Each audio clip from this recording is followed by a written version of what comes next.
Can the MVP really come from a wild card team?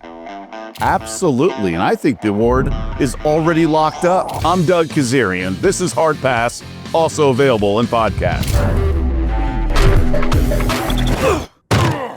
Matthew Stafford is going to win the NFL MVP. He's currently the betting favorite, but I don't think the odds actually represent just how truly likely he is to win this award. That's another way of saying I think he's a great bet at minus 200 odds at FanDuel, which is 1-2, meaning if you risk $50, you win $25.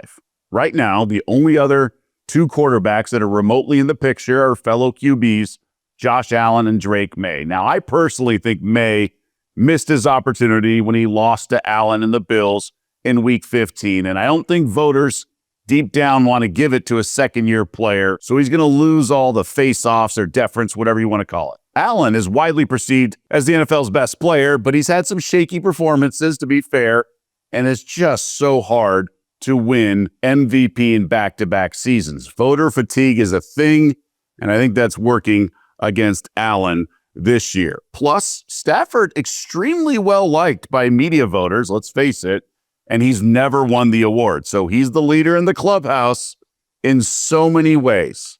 This also, of course, comes after he played exceptionally well in a very visible platform. Thursday Night Football, national audience, 457 yards, 3 touchdown passes, no interceptions.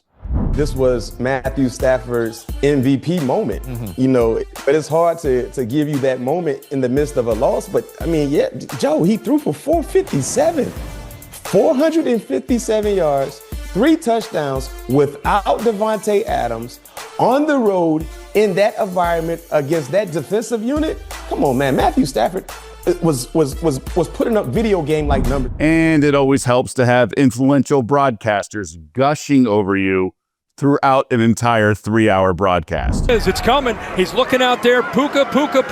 Nope. And it's just amazing how he does that. Looks outside, and then he brings it inside to Puka. Just sensational. Side-eyeing Puka there into the end zone. Can't trust those lion eyes. Yes, the Rams lost the game, but it was one of the wildest comebacks you'll ever see. And that really wasn't on Stafford at all. Think about everything that had to happen to prevent Stafford from coming away with the W. Rams led by 16 points in the fourth quarter, allowed a punt return for a touchdown. Later, also this bizarre 2-point conversion, which the refs later overturned because they deemed the pass a lateral, which ricocheted off a Rams player's helmet. And also, somehow, the whistle being blown when the ball was on the ground, irrelevant. After reviewing the play, the quarterback threw a backward pass, which was recovered in the end zone by the offense. It is a successful conversion. That is the craziest ever. Craziest ever. All that while Stafford was on the sideline. Heck, even in overtime, Stafford did his part, threw an absolute rope to Puka Nacua, who took it the house for a touchdown. But obviously the new overtime rules allowed Seattle a possession, again, all with Stafford on the sideline, and the Seahawks drove the field for a touchdown and went for 2 and got the win. So it's now highly likely the Rams will not win the division and thus will be a wild card team. Historically, the MVP has gone to the quarterback of one of the top seeds. In fact, 8 of the past 10 years have been a quarterback of a 1 seed, and the other 2 were 2 seeds. Stafford's likely going to be about a 5 seed, so that is working against him, and a month with others making some noise. I hope we don't turn MVP into player of the month for December.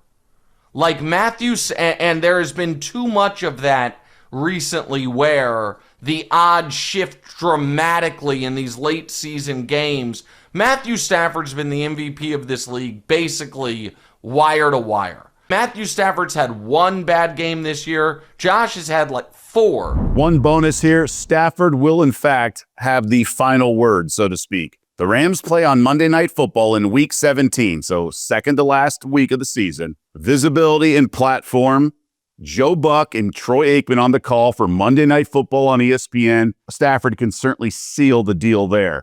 He just needs to play fairly well on the road, but in a dome, against the Atlanta Falcons. Yeah, that's what I wonder what this standalone game is going to do, because it does impact people's thoughts, good or bad, with a team or a player.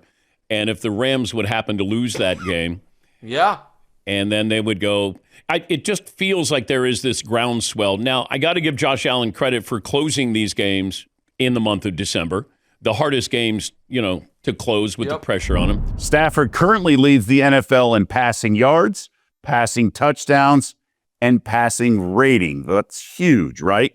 So while the Rams are unlikely to land a top seed, Stafford's stats are there. Plus, the QBs of the top seeds, not really in the conversation. I'm not saying they're game managers, but they're not MVPs either.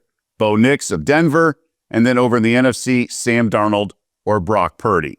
Plus, as I mentioned earlier, Stafford, very well regarded and well liked, and the 37-year-old has never won this award. So that lifetime achievement angle certainly in play here. Last year, Josh Allen benefited from that narrative. It was his turn. I think Stafford gets that treatment this time, even if the Rams are a wild card team. Minus 200 odds seems like a huge bargain at this juncture of the season.